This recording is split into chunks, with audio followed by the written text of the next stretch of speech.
राधे कृष्ण दोस्तों, मैं एस्ट्रोलॉजर आशु त्यागी आज आपके समक्ष एक नया टॉपिक लेकर आई हूँ योग के विषय में। योग कुंडली में होते हैं योग, कई तरह के योग। कभी आपने अपनी कुंडली किसी ज्योतिषी को दिखाई हो तो उन्होंने आपको बताया हो कि आपकी कुंडली में कुछ अच्छे योग हैं, कुछ राजयोग है और कुछ बुरे योग हैं। ऐसा सुना है आपने? तो इसी के विषय में हम एक सीरीज बनाएंगे। योग क्या है, ये योग और कौन कौन से योग आपकी कुंडली में विराजमान है। उससे पहले मैं आपका स्वागत करती हूँ अपने YouTube चैनल ऑनलाइन वैदिक एस्ट्रोलॉजर आशु त्यागी के YouTube चैनल में। आप सभी का स्वागत है। कैसे हैं दोस्तों आप? प्रार्थना करती हूँ भगवान श्री कृष्ण, माता राधा आपके ऊपर कृपा बरसा के रखे। सदैव आप अपने जीवन में सभी सुख साधनों का प्रयोग करें और आपके ऊपर भगवान श्री कृष्ण आशीर्वाद बनाए रखें, दुखों से दूर रहें आप। आज हम चर्चा करेंगे विष योग। क्या होता है विष योग? विष योग नाम से ही जिसके ज्ञात हो जाता है, विष के समान जहरीला योग। क्या आपको कभी किसी पंडित जी ने बताया है कि आपकी कुंडली में विष योग विराजमान है और आपको इसकी पूजा जरूर करानी चाहिए, नहीं तो आपका जीवन विष तुल्य बन जाएगा? बिल्कुल सही। तो आज हम जानते हैं क्या वाकई आपकी कुंडली में विष योग है। तो जानिए कब बनता है विष योग। जब जातक की कुंडली में शनि और चंद्र एक साथ विराजमान होते हैं तब बनता है विष योग। किसी भी भाव में जातक की कुंडली में एक साथ बैठे होंगे शनि और चंद्र, विष योग बनता है। शनि और चंद्र से ही क्यों बनता है? शनि चंद्र से इसलिए बनता है, चंद्रमा जो होता है हमारे मन का कारक होता है, हमारे मस्तिष्क का कारक होता है, हमारे मन से जुड़ा होता है, हमारी भावनाओं से जुड़ा होता है। और शनि की दृष्टि, शनि का बैठना ही विष तुल्य माना गया है। आपको पता है शनि भगवान जी की दृष्टि के तुल्य उनको श्राप भी प्राप्त है। यदि वो हमारे चंद्रमा के साथ में बैठ जाए, शनि जो है धीमी गति वाला ग्रह है और चंद्रमा तीव्र गति वाला ग्रह।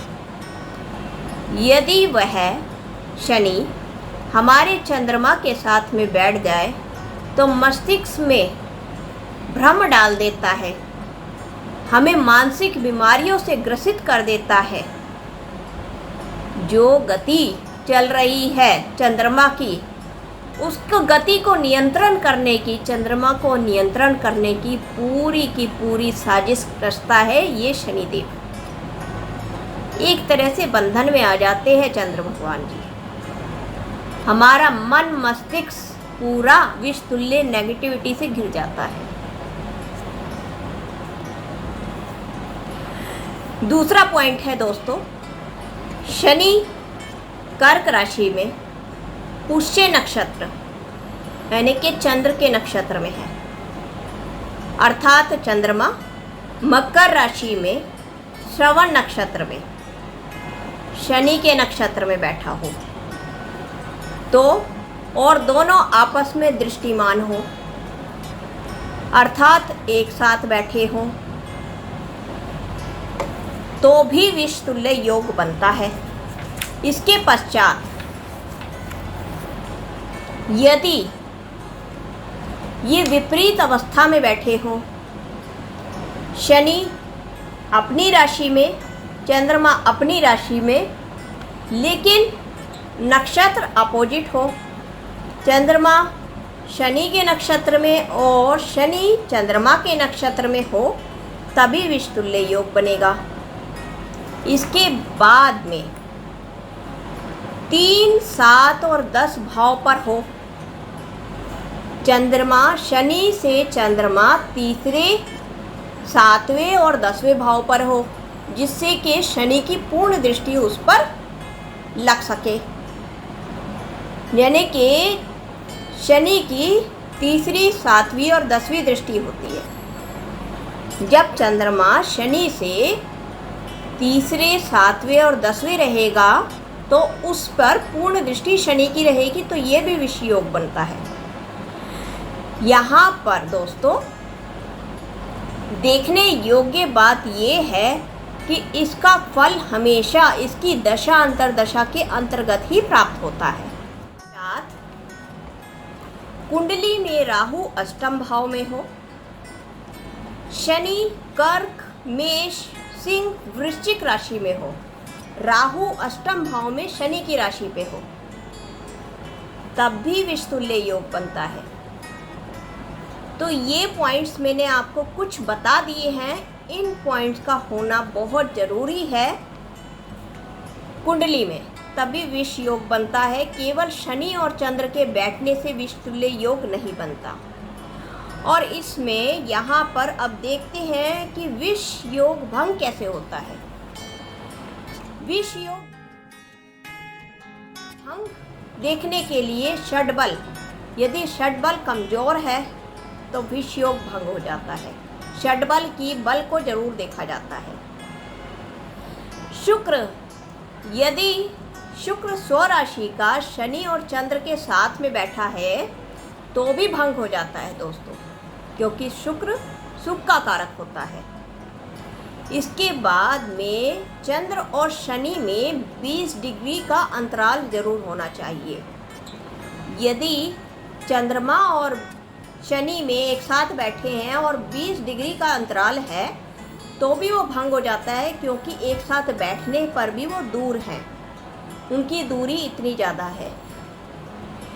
अगले पॉइंट में देखेंगे कि गुरु की दृष्टि मंगल की राशि पर व सूर्य की राशि में, यदि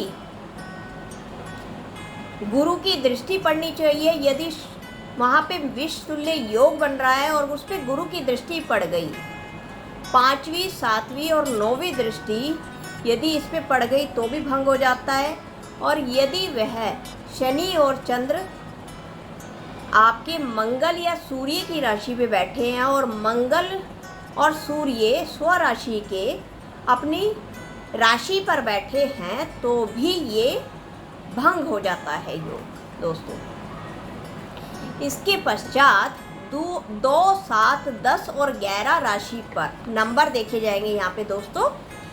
2, 7, 10 और 11 शुक्र की राशि हो गई। पहले तो वृषभ, तुला, मकर और कुंभ राशि हो तो विष योग भंग हो जाता है यहाँ पे। अब हम इसके उपाय के विषय में जानेंगे दोस्तों कि यदि वाकई ही आपकी कुंडली में, पहले प्रभाव जानते हैं फिर इसके रेमेडीज भी बताएंगे। आपकी कुंडली में विषतुल्य योग बनता ही है तो इसका क्या प्रभाव आपके जीवन पे पड़ता है। एक पौराणिक कथा है, यदि आपने सुनी हो, कि जब शनि देव जी का विवाह हुआ था तो उन्होंने अपनी पत्नी को दृष्टि भर के उठा के देखा भी नहीं था। इस कारणवश उनकी पत्नी ने उन्हें श्राप दिया था कि जिस तरीके से उन्होंने बिल्कुल दृष्टि उठा के मुझे नहीं देखा, वो जिस पर भी दृष्टि डालेंगे वो चीज़ विष तुल्य हो जाएगी, विष के समान हो जाएगी, उसका कोई पान नहीं कर सकता।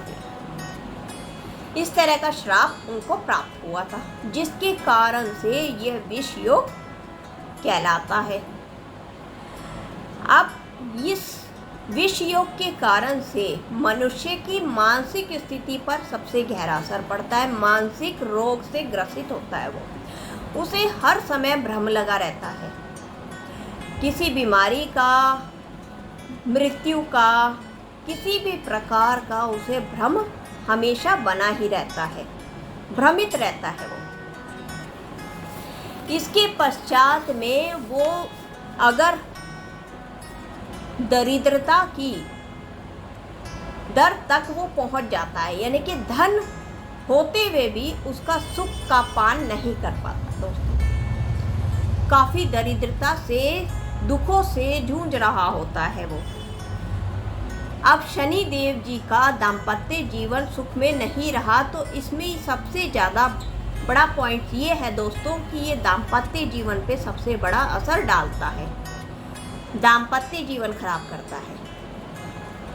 यदि शनि चंद्र का विष योग आपके लगन में बन रहा है तो आपका दाम्पत्य जीवन बिल्कुल कष्ट में रहेगा, तलाक तक नौबत आ जाती है, इसमें विवाह विच्छेद तक आपके इसमें नौबत आ जाती है। मानसिक परेशानी, शारीरिक परेशानी, इससे तो जीवन जूझता ही रहता है।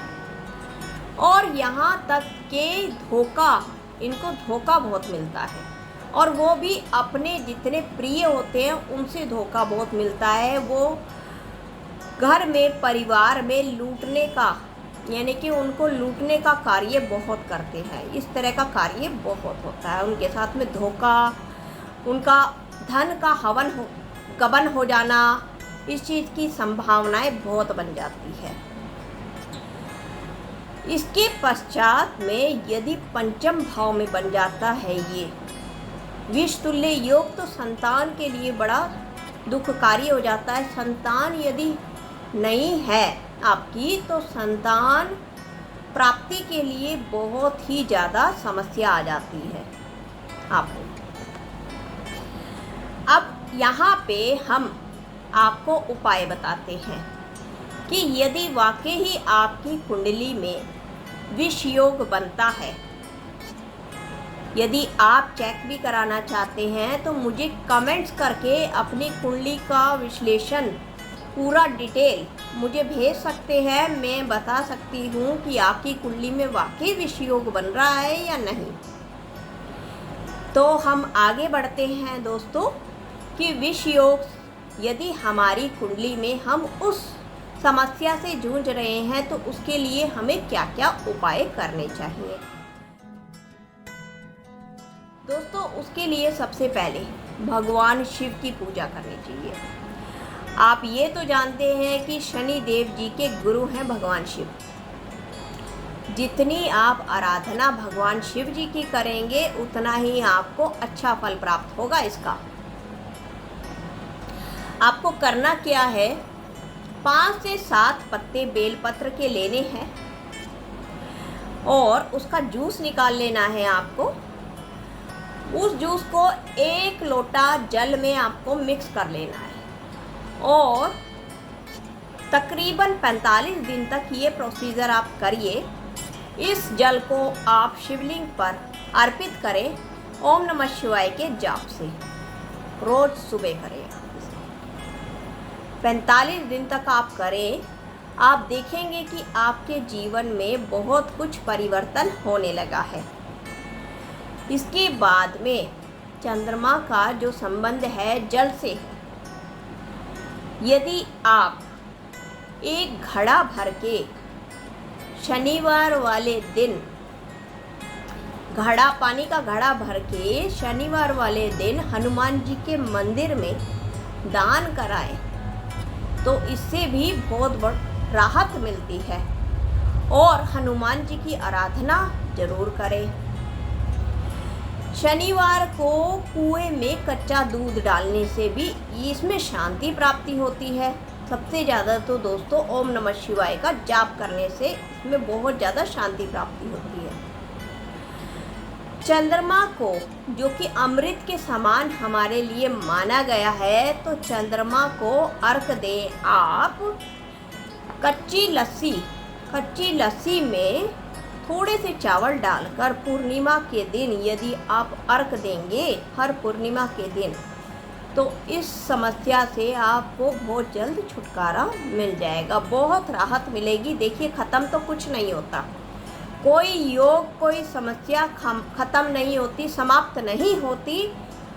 उसकी जो अंतराल है, उसकी जो समय है जो उसकी समस्या का टाइम पीरियड जितना बड़ा है वो कम हो जाता है। हमें जो इतनी बड़ी समस्या मिलती है उसका अंतराल कम हो जाता है, उसकी पीड़ा कम हो जाती है। दोस्तों, इसमें सबसे ज़्यादा होता है कि अपने मन को मजबूत करना। जितना आप मानसिक रूप से मजबूत रहेंगे उतना ज़्यादा इसका प्रभाव कम होगा। और आप ये मत समझिए कि विष योग तुल्य वाले लोगों के लिए भाग्य बिल्कुल उदय ही नहीं होता, वे कुछ कर ही नहीं सकते। ऐसा नहीं है दोस्तों। MS धोनी की कुंडली में विष तुल्य योग है। MS धोनी की कुंडली में, ऐश्वर्या राय की कुंडली में, और बहुत से ऐसे नामी ग्रामी लोग हुए हैं जिनकी कुंडली में विष तुल्य योग बना ही है। सुषमा स्वराज जी की कुंडली में। अब इसी के साथ मैं यहीं पर अपनी वीडियो को समाप्त करती हूँ दोस्तों। यदि आपको मेरी वीडियो का ये अंतराल पसंद आया तो इसे लाइक, शेयर, सब्सक्राइब ज़रूर कीजिएगा और जितना हो सके शेयर ज़रूर कीजिएगा। इससे मैं आपके लिए नए नए टॉपिक लेकर आऊँगी और नई नई जानकारी आपके विषय में बताती रहूँगी, जिससे आपको बहुत ही ज़्यादा मदद हो सके। तो मिलते हैं, फिर से जल्दी मिलेंगे। तब तक के लिए राधे राधे।